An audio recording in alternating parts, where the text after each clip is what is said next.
महाविकास आघाडीचं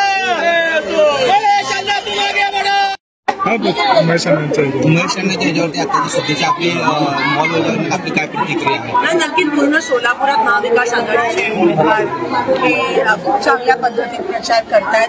प्रचार आता तापलाय आणि नक्कीच बीजेपीच्या सर्व उमेदवारांना धडकी बसल्या.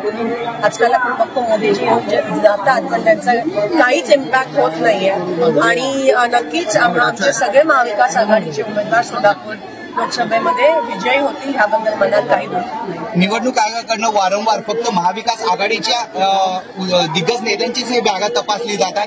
बघायला गेलं तर एकंदरीत हे वनवेज फक्त कारवाई चालू आहे. आपल्याला ते माहितीच आहे, आम्हाला अपेक्षित आहे. ईडी असेल, सीबीआय असेल, पोलीस असेल, सगळ्या गोष्टी त्यांनी ताब्यात घेतल्यात.